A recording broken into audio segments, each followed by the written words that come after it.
really just about through. I said just about. Fear forfeits the sure stays, of course. Why are you fearful? We always have a choice.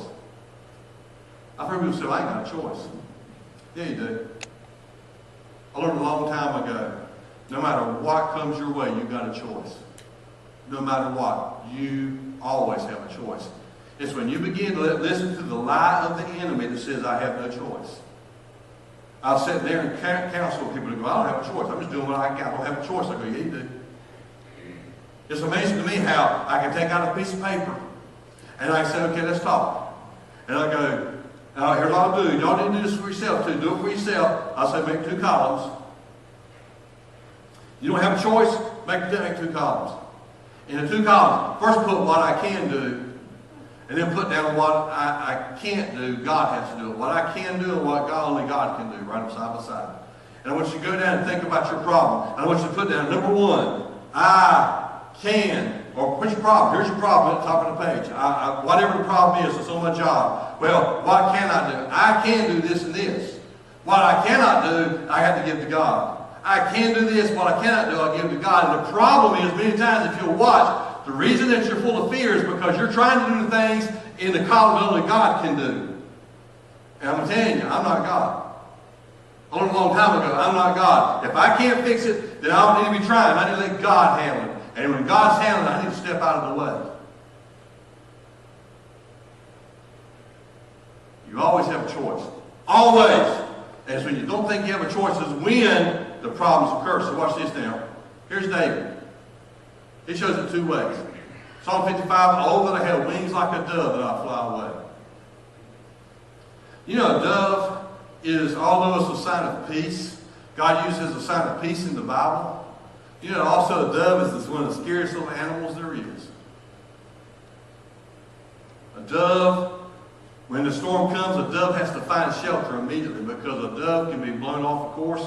A dove can be beat down by the rain. A dove, some of the smallest stuff can destroy that little dove. And so the dove has to find a place of safety. And David, when he was fighting for the enemy, he said, oh, that I had wings like a dove that I could fly away. I just wish I could get out of this. Just get me out of it, God. Just get me out of it. Not realizing that he was in God's boot camp. And if God got him out of it, he had to back up and start boot camp all over again. Oh, they have wings like a dove. I could fly away. That I could run from my problems. Oh, that God, you just give me wings like that. And a little dove can't carry anything. You ever see it? You ever sat there and ever watched a dove fly down in the middle of a river and pick up a big old bass and fly off with it? You ever see a dove fly in a meadow and pick up a rabbit and fly off with it? Have you ever seen a dove circling around while the storm's going on?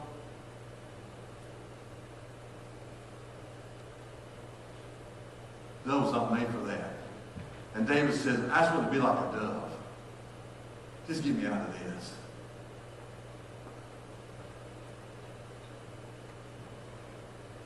Isaiah says, they that wait upon the Lord shall mount on wings like eagles. They shall renew their strength. They shall walk up there and run and not faint. The eagle. I've told this before, I tell it all the time. The eagle is the only bird, the only one, or one in the eagle family. Birds in the eagle family are the only birds that when the storm, you watch, you ride down the road, especially out here by the bass farm on the way into Chalkway by the high school. You watch when there's bad weather out. You know what you're going to see? You're going to see that little birds in the trees. You know where you're going to see the eagles? Up high. Way high. You know why? The eagle has a special film on his eyes. Star Trek didn't invent, you know when Captain Kirk says, shields up, Scotty. Shields up, number 1. Star Trek didn't invent that, God did. Because when the weather gets really bad for the eagle, shields come down over his eyes so he can still look but his eyes will protect it. Also, that eagle with his powerful wingspan, his powerful effect, while the others are running for cover, in the middle of the storm, and everybody else is lost and trying to get away, he looks up and just starts flying high. Just keeps on flying high. In the middle of the storm, no matter how bad it is, he just keeps on flying high. And you know what he's looking for? He's looking for the sun. And once he gets to where he can see the sun, now he knows he's above the storm. And he circles the storm with his eyes on the sun. Wow. Some of us could be a whole lot better off if we could learn to fly above the storm instead of through it, fly above the storm with our shields on and watching for the sun and watching Jesus, keeping our eyes on him and going above the storm. Well, the storm's still there. It ain't changed. It ain't changed a bit. But now I've got a whole different perspective.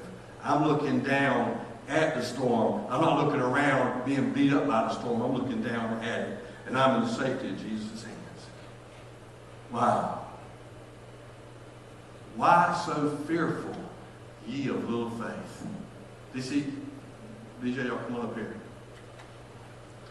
Here it is again. I'll read it to you. I want everybody to stand. 1 Peter 1:7. These trials will show that your faith is genuine. It is being tested as fire tests and purifies gold. Though your faith is far from precious, more than mere gold.